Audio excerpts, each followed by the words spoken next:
Hey guys, welcome to another session of RBTL, or Reading Between the Lines. This is the July 8th balance adjustment preview, so we're getting this soon. I definitely have to say that the decision making on Epic 7's part is it's kind of obvious. Now they're really emphasizing cleave and counter cleave, and I think it's because, again, they're obviously the game is very pushing World Arena or RTA. You see that on pretty much all the stream content, all the big stream content that Epic 7 puts out is all RTA. And of course there's just more hype about it. It's more live, it's more esporty, so to speak. So definitely they want to target that. And as we saw that this kind of wave of the debuff meta and then the cleanse meta, we now have the cleave meta sort of coming back. With Straze announced, which I made my initial thoughts video on him just yesterday. If you haven't checked that out, definitely see what you think about that, see what you think about Straze.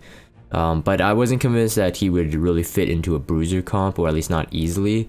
But in a cleave deck, it sounds pretty good.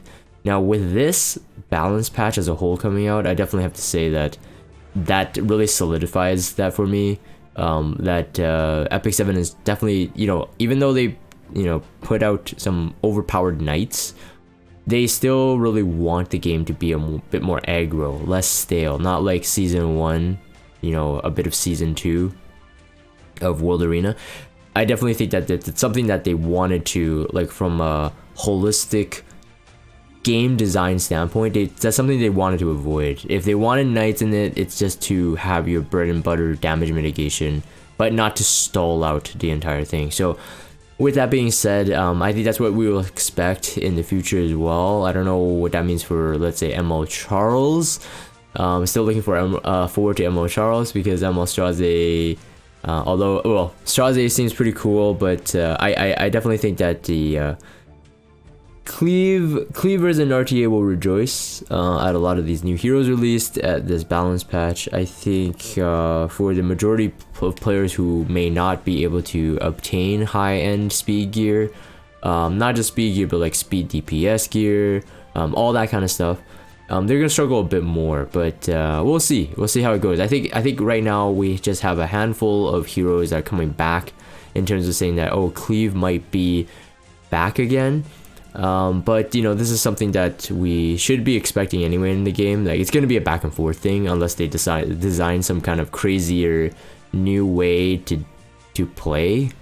So anyways, martial arts Ken first. We've been asking for a buff for a long time. I know a lot of people have.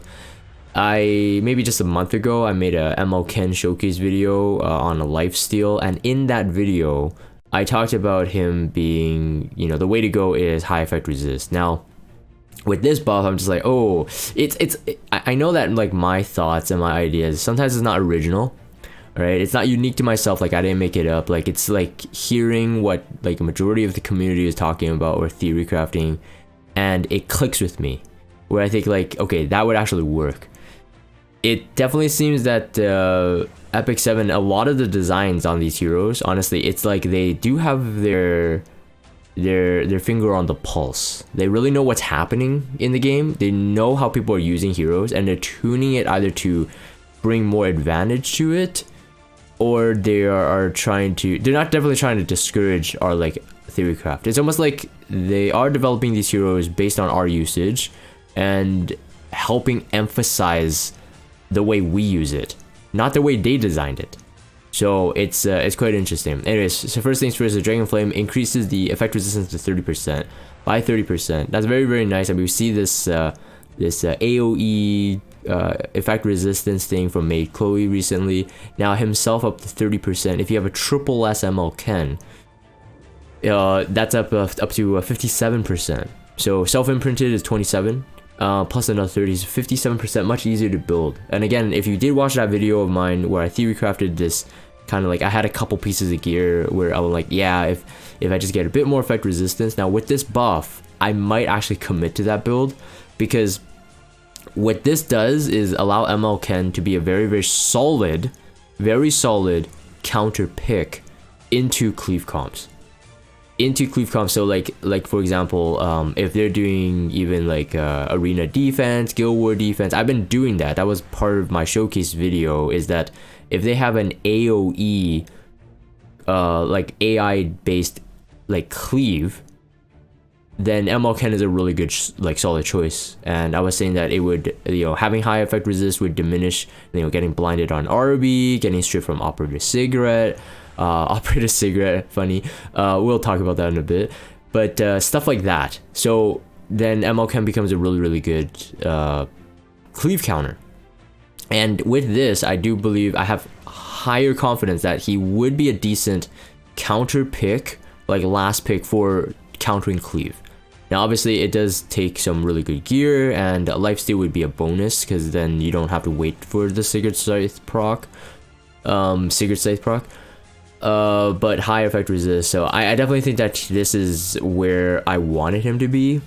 Again, in the summary of that video, I said that, you know, he might not need a buff, you just need to adjust how you use him in order to counter the meta. But now he's literally getting the buff that was saying that if he got those buffs, he would just be like, he'd actually be good. Alright, so I know there's gonna be people that think that ML10 still sucks, but you have to remember that like what he does is not like, he's not gonna be like a speed DPS or whatever. He is there to accept damage and then retaliate upon receiving the damage. Of course, Landy is still gonna be a counter to him, or heroes that don't trigger counterattacks. So just keep that in mind. Of course, he still suffers that, but let's not expect him to have a anti-counter ability, right? So, anyways. The same thing, the Coming of Assure, when the Coming of Assure is available, that's the S3, increased combat range is cast by 25%, and then this attack receives effects applied to the basic skill. This is talking about like the Mola, pretty much.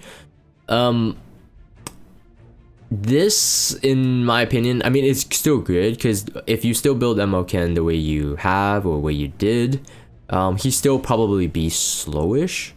The increased combat range is nice because like in a cleave comp, like they have a couple setups, and I think this is like, that's not turn based, so it's not like when the enemy goes. I think this is when this triggers. So 25% is quite a bit. If you are like a base speed ML10, like about 2 of these he will get the turn. If you're base speed and they're like 300 speed, maybe you need 3 to guarantee a turn here. But it doesn't seem like it's turn based, so it's not like, you know, when the enemy goes and if this skill is available, he increases 25%. I think it has to trigger Dragon Flame.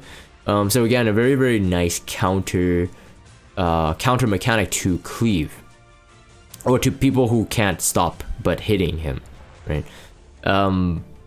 Yeah, but that's still nice. I was kind of skeptical on this myself, because I'm like, yeah, wouldn't you want like a ML10 to not have a turn? But it doesn't really matter in his kit now. Like with the increased combat readiness, with the increased effect resistance, this combat readiness, just getting his attack buff quicker is just better anyway. So I was like, okay, yeah, you know what? It's not as bad as I originally thought, because it doesn't really do anything. He doesn't really rely on his S3 being on cooldown. He just benefits more if he gets his S3.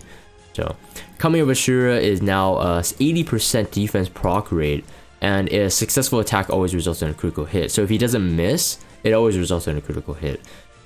So I mean, there's no way to miss unless the player is running some Moonlight Dreamblade or other evasion mechanics into his comp, or he's blinded. But the very fact that you get 30% effect resistance, honestly, is just really telling you that he really wants it now. He wants effect resistance.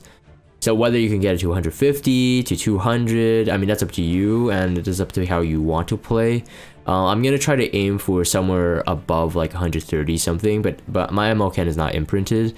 It would be nice now to have a triple S ML10, because like I said, I think in that placement, at least in my mind, as a counter RTA cleave hero, especially cleave, if cleave is, I'm doing air quotes, if cleave is coming back, he's very good. Because with Operator Sigret right now, I'm not quite sure how Knights will deal with cleave. and with Straze coming out as well. Yeah, so this is the same thing. Sorry, this is the awakened version. He grants you attack buff. So getting the attack buff, of course, is better. If you have lifesteal, if you have Sigret Sight, no matter what, it's like a full heal as soon as they hit you, and he does counter. Operator Sigret, I have to say, is probably my favorite in this batch. I'm gonna say that right now, not because I think that, like, you know, this benefits me, because if you guys know me, my Operator Sigret is built at like 150 speed, like 4.4k attack, 300 crit damage. It's literally for Guild War. I'm mainly a Guild War main, and when I do RTA, I don't use Operator Sigret in terms of like an opener. I don't have that kind of speed gear. I have decent speed gear mainly for like knights and like initiators, not so much for DPS. So that's where I'm struggling right now. I definitely have to say that, like, with these buffs overall, I definitely want to give Operator Sigret a try in terms of the... Oh, this says Operator Sign. Wait, is it Operator Sigret? I'm assuming it's talking about Operator Sigret. It's Operator Sigret because the skills are Operator. Okay, so yeah, okay, well. I was like, because as I was explaining, I kept on reading. I'm like, what's the sign thing? Like, it kept on bothering me. Sigret. So it's just the operator part. I guess that's enough, right? Who cares about what her real name is? Just operator is enough. Regardless, what was I getting to? Wyvern. So I mean, with the KD's buffs, with the KD set buffs rather, and the Golem set buffs, I think each of those sets will definitely have a hero that, like, you're leaning towards. But Operator Sigret now, more than ever, I definitely think that the speed set game is the way to go. We already have really good cleavers, like cleave players, who stream on Twitch, you know, who compete at the highest level, who use Operator Sigret. And again, I definitely have to say that this kind of buff for Operator Sigret is definitely like Epic 7's way of acknowledging that we're watching, you know? We're watching, and we definitely see, okay, our original design wasn't so good for this and this purpose. Now let's use the ideas from our players and let's make it better for them.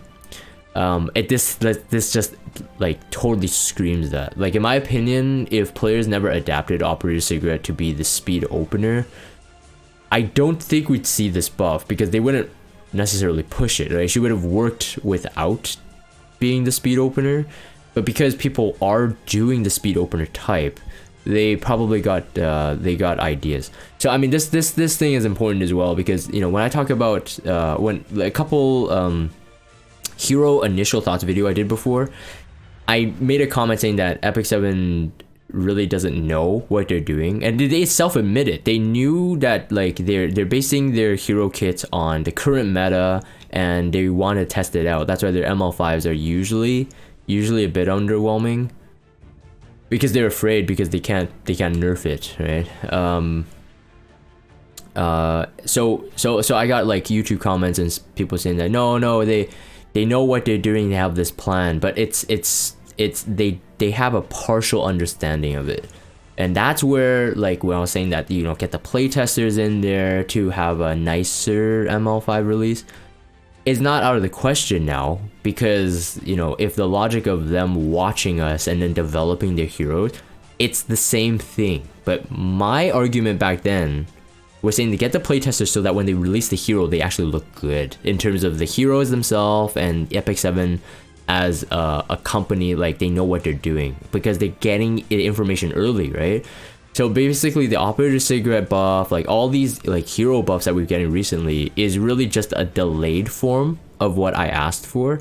But, you know, I'm not gonna say that it's bad. It's just that now when ML5 is released, everybody's like on the skeptical side. You can't really see their role super clearly.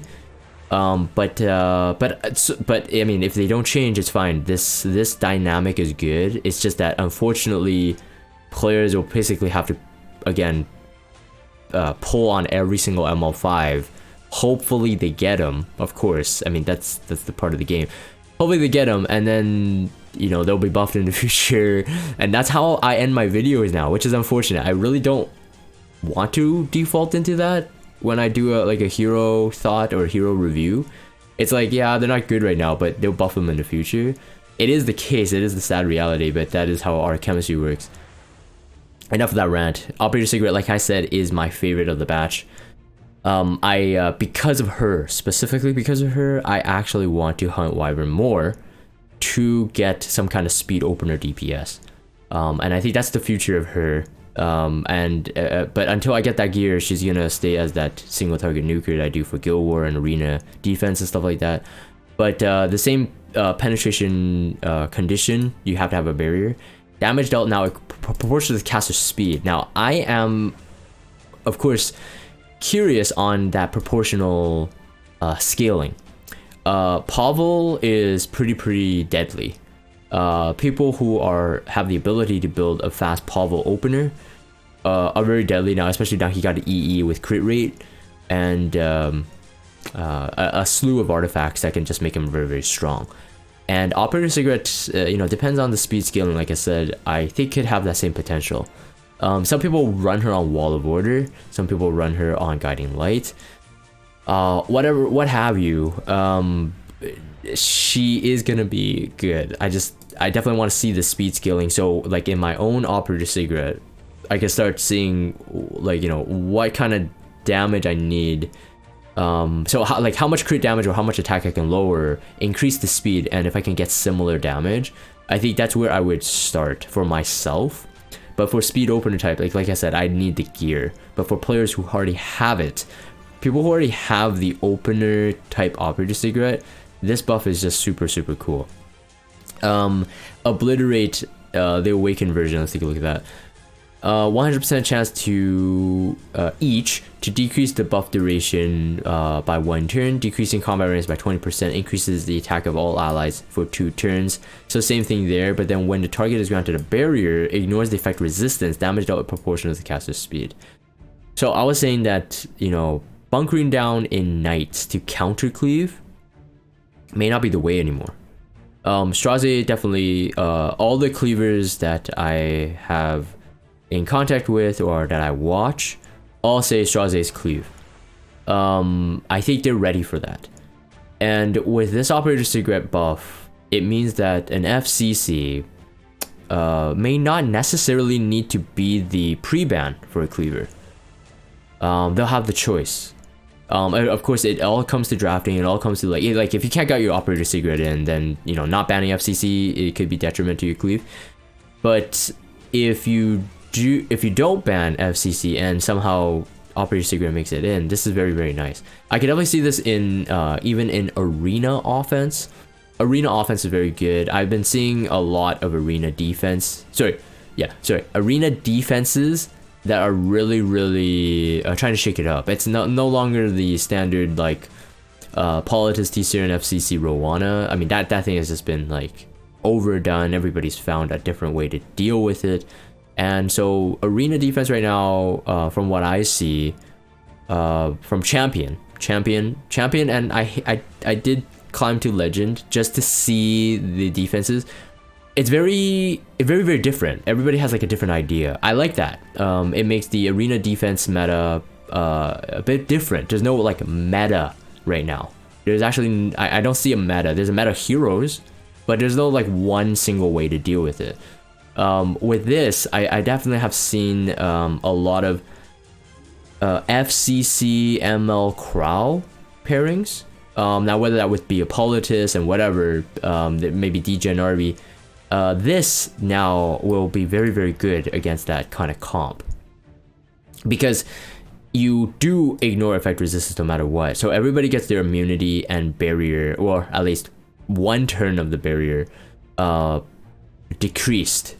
But with the Last Rider Crow proccing a barrier on the AoE, she has a barrier to nuke out with Annihilation on the next turn.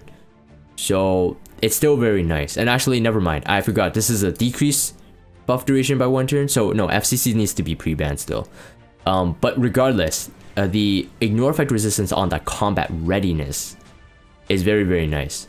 So I think in RTA you might not always get the effect resist, because again, if they have a barrier, then you ignore effect resist. So are you going to keep the FCC? But I think if Cleaver is smart enough, I'm not a Cleaver, so I can't really think of the theory craft here, but if a Cleaver is smart enough, definitely like double opener, like either it's a Cerise or Operator Sigret, and then they can have Flan, because no matter what, you ignore defect resistance, as in you can push back with Operator Sigret. So it's very nice to have. Very nice to have. Regardless, my point being that Operator Sigret, if you're already using her as a speed opener, she's just better now. So there's absolutely nothing making her worse than she was before. Holiday Yufine's buff, which Holiday Yufine coming out soon. This might just be the right amount of time for us to actually see whether or not she's worth pulling. Now, Elfelt in the previous limited hero buff did get a really good buff. I myself have built her, I use her. I have been styled on by Elfelt in RTA. I think she's pocket pick level in RTA, but still very solid. And in offensive fights, she's just very solid. Offensive AI PvP driven fights, Elfelt's really solid. Holiday Yufine, I think, actually gives me the same vibe. I definitely think that owning her now is quite vital, and this might even change the way you build her. If you haven't already built her as a lifesteal anyway, but I think it's going to be very hard on a lifesteal, although it would be nice to have, in my opinion. I always dreamed of a lifesteal Holiday Yufine, but just getting the stats is pretty tough. 75% chance to burn for 1 turn. I think that because it's an AoE on her turn, it's an AoE and elemental disadvantage does not, sorry, it ignores elemental disadvantage, so it can hit the SSBs, it can hit the Crows. Because of that fact, I can definitely see why they didn't up the amount of burn, because she has greater attack buff as well. The proc rate definitely was the biggest, like one of the biggest gripes I had with her S1 is that the proc rate sucked, like 60%, but only 1 burn. It felt like it did really no damage. But she's really more of a support hero, and damage is like a, I would say damage is like a secondary thing. Although her damage does ramp up pretty quick because all she does is AoE. But you do have to remember, like with the Last Rider Crow or other heroes that benefit from you always doing AoE, just gotta be careful, of course. And ML Ken will be sort of a counter to Holiday Yufine as well, in my opinion. If you build Holiday Yufine as a crit, like a crit hero. Apologies, my throat. Reduces the effect of, sorry, so let's go, increase evasion by 20%, so that's native, alright, so that's like Assassin Cartuja level, so 20% all the time is a really good buff, as evasion right now is definitely a much needed mechanic, although a lot of people of course laugh at how much it fails. It is a much needed mechanic in World Arena. In a lot of scenarios, evasion is much needed, because like even in a AI based PvP, we all know that when you're fighting a defensive team, somehow they just get the best RNG. So if you're using Holiday Yufine, at least maybe you get some good RNG as well, right? So outside of that, she'll remain to be a very solid Bazaar counter, and even more so now. But just being able to have an evasion at 20% and 50% at max health, this helps her counter a lot of openers like Ice Kisei, even just ice heroes in general, right? So having 70%, that's incredible. And if you can get her on lifesteal, which again, like I said, it's gonna be very hard because you're gonna sacrifice something. Either you want to be full support and always heal, so you're gonna be like maybe 200 crit damage, 100% crit rate, or 95% crit rate, decent speed, and you also want to have a bit of attack, but you also want bulk. It's gonna be hard to manage. But just being able to just imagine yourself on a greater attack buff, doing AoE, constant heals, getting to max health would be very nice. I think Snow Crystal will remain to be a very strong artifact on her, as Snow Crystal does give her CR boost. I think increase effect resist as well, but I use it mainly for the CR boost. If they don't crit her, right? So with the evasion, it will be no crit, and you might be able to pop off more. Although with this buff, with the evasion itself, maybe Snow Crystal won't be the go-to, and if you take her seriously now, maybe Draco Plate for extra survival and more damage. But yeah, Draco Plate, Draco Plate, Sigret Sight, these two artifacts seems to be the prime warrior go-tos in general. The skill cooldown now for Soulburn 10 Soulburn is really good here for a decrease of 2 turns. Before it used to be a buff duration, definitely it was good, but this is much better because as you can turn cycle more, it means more CR boost for your teammates and herself. More attack, like the attack buff pretty much stays the same, and you also get the cleanse. So this becomes a just much more usable hero throughout. I definitely think that with this buff, she is definitely worth pulling for. I didn't really even, I think most players who actually built her, like they may have said that she needed a buff, but they built her and used her to a successful degree. Popular streamers, I know a lot of like handful of players who have her built. I myself have her built just as like a pocket pick. But now with this new kit, I definitely think that she requires more serious gear and a serious thought process in terms of artifacts. So now maybe she's not on spare gear. Okay. No offense to people who already built her with really good gear. Mine was on spare gear. Now I'm really considering prime gear.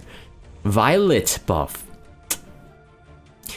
Violet buff, I think on paper sounds good, right? He didn't get any like nerf or anything kind of like Chaos Axe's rework. It felt like he got some stuff but he lost other stuff. He didn't really get that, but I don't know, he still seems a bit underwhelming to me, especially in the meta right now. I would say that this would definitely make players build him again and try him out. But I'm not convinced that he's still going to be very, very good in World Arena. Based on what we see right now. Although much more usable, still kind of not convinced. When it's not the caster turn, increase the combat readiness by 15%, grants double the amount of focus. So this means any counter attack from his passive or a dual attack, he'll gain 15% combat readiness. This is nice to have no matter what, because then he gets the turn quicker to doing dual accepted. So dual accepted dispels the same before dispelling 2 debuffs. That was his previous buff, one of his previous buffs, and then granting perception for 3 turns. For 3 turns, and you cannot dispel it. Now the only issue is that I do believe that because this is a buff, you can unbuffable him. You can unbuffable him. Now there's not really a lot of heroes that will be able to apply unbuffable like even before missing, or sorry, like before the hit. But if they do somehow land it, then he can't grant this. So this may change how you build him, or may not change how you build him. But regardless, if he is unbuffable, you technically could dispel. But it's just that, let's say like Solitaria. Well, actually, it doesn't really matter, does it? No, it wouldn't really matter. Never mind. It doesn't matter. He's gonna dispel it pretty much no matter what. I was thinking like a Briar Witch as well. He'll dispel it unless he has more debuffs than he can dispel. He'll dispel it and grant it. But if on like just like edge case, if he is unbuffable and you do this, he dispels it, but he won't be granted this. That's just something you need to know. It would be the same as like Vigor, be the same as Alencia's passive, and every other passive that has that bluish icon, the filled in blue icon. Same thing, grants a heal for 15% and then extra turn. But the perception buff will give him increased critical hit rate and crit damage by 15%.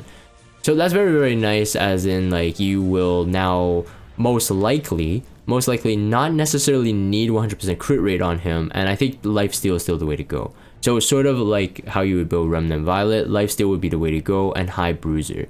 But I think that for his sake, you probably, because he already doesn't do defense pen, you could probably lower the attack slightly to be able to do for more bulk. So compensate for more bulk, and don't use him necessarily as a really strong single target nuker. That's my opinion. And he already gets 15 crit rate and 15 crit damage, so definitely use that benefit, I think, to lower the damage that you would gain on top of this, but rather put it into the bulk. And again, lifesteal immunity I think would be the way to go. And a Butterfly Cut Awakened version. So when Butterfly Cut is available, increases the combat the evasion by 35%. So that means that he gets evasion right off the bat. 35%. If you have Moonlight Dreamblade, he'll get it on the standstill, 55% evasion. Of course, that's lower than Remnant Violet, that's lower than Mersa on Moonlight Dreamblade, but it's not bad. Because some people, you know, use Lifesteal Remnant Violet or something like that, but on Violet Talisman, so they don't actually get evasion above 50% until after the first turn. So I think the buff is fine. The buff itself is fine. I'm not so sure, like, if you don't have him mullet or whatever, I'm not so sure that like you should be building him for a World Arena hero yet. But do remember, if you're really familiar with Violet, his 5 focus Butterfly Cut is very, very high damage. It's very, very high damage. I forgot what the modifiers are, but even for like our meta now, it's still good damage. The issue is that heroes that are like, he has no reach to like a Spectenny or like like anyone in stealth. He has no reach. Like that's the difference between Remnant Violet. That's what the benefit Remnant Violet has, is that he can still RNG and hit a Spectenny or hit someone who is in stealth, but he has no reach for that. And the other thing is that he doesn't have defense penetration, which, because I-90 gear, after I-90 gear became a thing, defense pen became one of the go-to ways for players to say, you know, can this hero actually do damage? Defense penetration is very, very much needed. Although this is not me telling Smilegate all heroes need defense pen. I think that's just ridiculous. That would just be, yeah, that's just ridiculous. That's like, that's almost borderline making defense almost unnecessary, and people should just go with high HP. But it's just that that's where he struggles with. So although this really helps his first turn survival, instead of like waiting to get his apple on cooldown to get the evasion, this helps his survival, this helps his damage, it gives him turns quicker and gives him more damage quicker, because it doubles his focus when it's on his turn, and like full focus means that this thing does a lot of damage. So I think the way that Violet has been played is really showcased here in this what do you call it, this buff, because most players who used him before did not do an S3 unless it was 5 focus anyway. You get the higher damage, and if you do the 5 focus version, you basically reset the cooldown. So you would basically never ever really do Butterfly Cut unless you need to kill, because or you need to use it at 5 focus, because it resets it, and therefore his evasion stays up.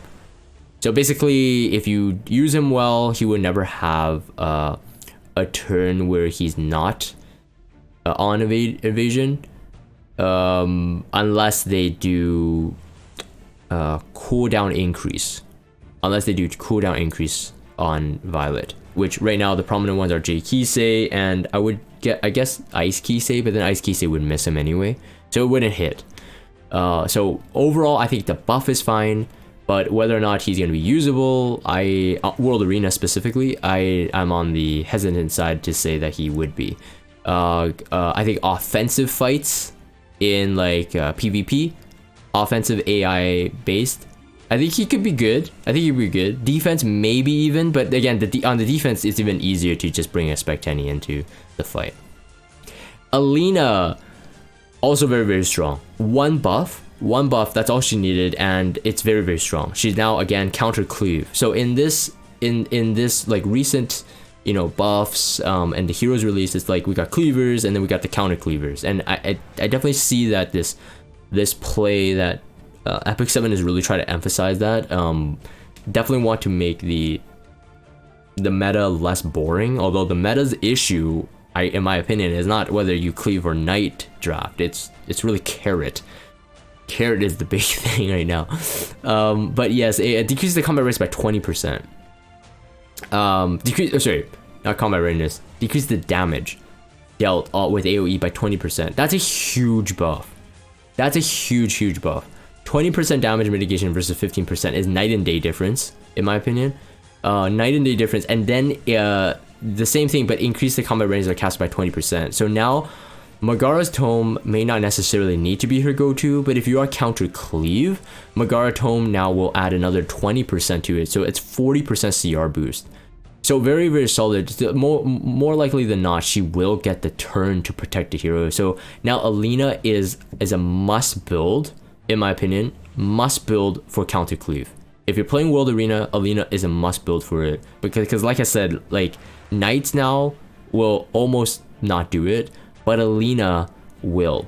So in this case now, like I'm looking at this batch and I'm thinking like Elena, ML Ken should, if you have triple S again, ML Ken is very, very high priority. Elena very high priority. If you struggle with cleave, these two heroes are must builds, and of course you have to build your other stuff as well to counter it. And we continue on. The last couple ones, in my opinion, are really, I mean, Helga and Cidd, like this, like I don't know, man. Honestly, this is not a coincidence. They buffed the Fire Expo heroes not long ago. Now they seem to have buffed the Ice Expo heroes. And Helga, Cidd, I'm running this Helga, Cidd, Ruzid, Rowana comp. I did a video on it as well if you want to check it out. If you don't know what that comp looks like, it's nice because my Ruzid is like level 50. I mean this free skill enhance, and Helga is a 3-star hero, free skill enhance. Cidd just becomes a bit better. I think for people who use Cidd in PvP, he has no nerf here, so it's like he just gets better. But for people who use Cidd for Ice Expo, honestly, it's like they just see Cidd as a PvE hero, and they're really just, you know, pushing us towards that. It's like, yeah, players are using this to a successful degree. Let's make it better for them. Let's make that experience better for them.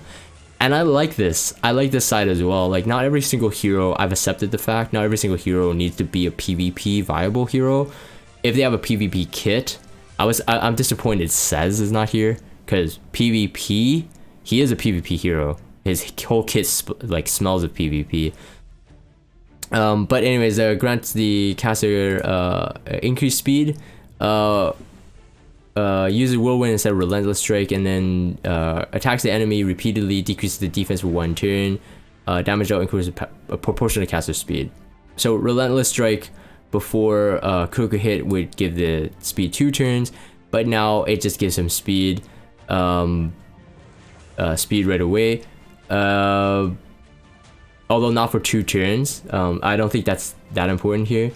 And the Wind's Resolve, a critical hit increases the speed of the cast for 1 turn. Oh, sorry. So this just does it like, yeah, wait, never mind. With 100% chance to grant a random buff for 1 turn. He does the defense break regardless of Wind Resolve. Yeah, a random buff granted once per turn. The random buff is increased critical hit damage, increased effectiveness, increased evasion, and then debuff immunity.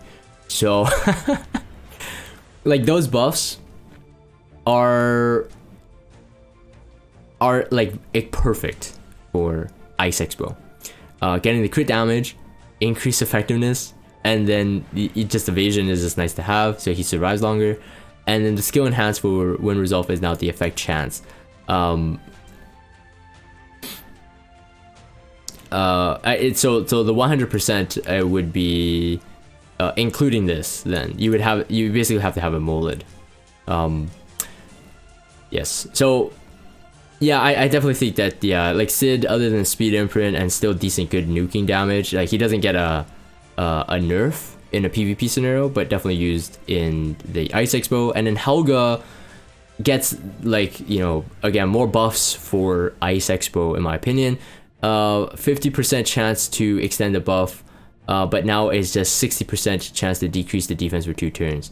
Where usually it used to be the Wedge Rune got the defense break, but now it's just innate into the skill.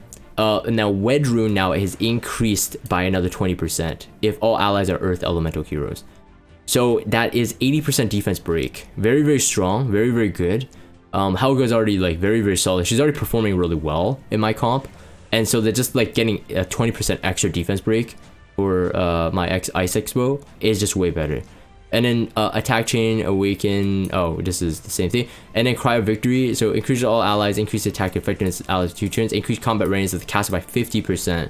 So not only that, you know, her defense break rate is higher for Ice Expo, but after she does the buff, getting the 50% means that she'll get the turn quicker to be able to get the defense break. Very solid. Doctor's Bag used to be a memeable artifact. Maybe not so memeable anymore. I still don't think that this is like maybe a best in slot in anyone, but I'm unsure about this. I didn't build Ray throughout the entire F10 like debuff meta. I didn't build him. I'm glad I didn't. It would have been a waste of Mola. I would have been pretty disappointed. But I mean, like, is this good for him? Is this good for someone else? I'm not quite sure, but dispels 1 debuff from all allies and recovers 14% of each ally's max health. So that's like an AoE cleanse, AoE heal, but only on a non-attack skill. So like, if you use it on Ray, I suppose like you could use the S2 and still cleanse, but then you would be without immunity. But if you use it with the S3, then it's kind of wasted. So I don't think that this is a bad artifact. The effect can only be granted every 3 turns. Now this was ridiculous when it was originally came out. I was like, what the heck is that? Like, that's why I actually skipped Ray. I didn't think I need him, and I didn't want his artifact. I don't think I have his artifact, but I don't think I'm gonna miss it at the moment. Still, activated once every 3 turns. It's the 3 turns of the caster. So like, it could come in clutch, I suppose, but I personally think that, like, let's say in a world arena scenario. Oh wait, once every 3 turns, is that caster's turn? Or is that everybody's turn? If it's everybody's turn, that's actually really good. Hold on. I didn't really think this through. Hold on, let's read this. So provide assist to keep the team healthy. Condition non-attack skill 3 times to be changed now to non-attack skill only once. However, the health of the recovery has been reduced. Effect only activated once every 3 turns. Let me know in the comments below what you guys think that is. Like, is that 3 turns of anyone? Or is that 3 turns of the caster? So if it's 3 turns of the caster, I think a bit too passive as an artifact to use in, let's say, World Arena. If it is everybody's turn, then that's just actually, that's actually OP. No, it can't be everybody's turn. It can't be. If it's everybody's turn, by the next time the healer goes, they'll be able to activate it. No, it can't be. Never mind. You don't need to leave a comment in the YouTube. And then the Shepherd of the Hollow, increase evasion by 20%. So that's like Moonlight Dreamblade. But now damage dealt is 12% when attacking, no matter what. Before it used to be 20 if the caster is below 25% health. It's now increased by 12% right away and up to 24%. Is this usable? I'm not quite sure. In terms of like a hero that will, like a thief that will be able to use this, like let's say Tempasurin, Kayron himself, ideally you want an attack buff. The attack buff really does change a lot. Almost more than, like, if they don't have an attack buff and you get just 24% increased damage, I don't think that outweighs an attack buff. So what I'm trying to get to is that, like, if you're thinking about this on, like, let's say a Tempasurin, then, you know, getting a 24% more damage on her turn to lifesteal back, it may not be as good as, let's say, a Moonlight Dreamblade proc with an attack buff, or Alexa's Basket, but you have no evasion. If you think about this on Kayron right now is suffering a bit because you got too many counters versus Kayron. So in World Arena scenarios, probably won't be used. I can't really think of other thieves that have, like, Sven doesn't count because he's just a weaker Kayron in my opinion, but thieves that have a potential to have self-attack buff, but lower, like the lower HP they have, the more damage they do, but they have self-survival. I can't really think of thieves that can do this too well. So right now, I definitely would weigh the Shepherd of the Hollow as in a weird place. I'm not convinced that it would be used, but like I said, maybe on a Kayron. But Kayron is iffy too. It's just like I said, like all the struggles that he has right now is just like, you know, Ice Kisei, Briar Witch, F10, Cerise. It's just like a lot of heroes that really counter him, and then if it's like a knight team, he doesn't get, he's not too strong versus knights, and then you would want Aliha's knife there. Like, so it's like there's a lot of things that yeah, make me kind of curious about this artifact right now. But I think that's pretty much it. That's my thoughts. That's a long video. I know I ranted a lot, but there was a lot of stuff that's happening within the buffs itself that I wanted to kind of bring to attention to you if you haven't thought about it, but you know, it might not be important to you at all. Of just like how the format is changing, how they're thinking about heroes right now. So, I think in summary, again, like I said, I think Operator Sigret one of the most hype heroes for me. And I think for the cleavers, they will love it. I think it is gonna be, they're gonna try to bring back cleave as a meta, and therefore they already have counter cleaves buff too. Elena, ML Ken, all solid. Holiday Yufine, you know, this batch is actually really good. I would say all of them are very, very nice. And I would say outside of Violet, most of the 5 stars there are gonna be like viable right off the bat. Like you're gonna use them. Once you build them, you're gonna use them, and they're actually gonna be decent. So that's my thoughts for this one. Hopefully you guys enjoyed this. Hopefully it was informative. Let me know what you guys think in the comments down below on a particular buff or a particular hero, what you think about, you know, my thoughts on them as well. I'm gonna end this for the video recording. If you guys have Discord, check out the Discord server. Follow me on Twitter, subscribe to YouTube if you haven't. As always, thank you guys for watching, and I will see you guys next time.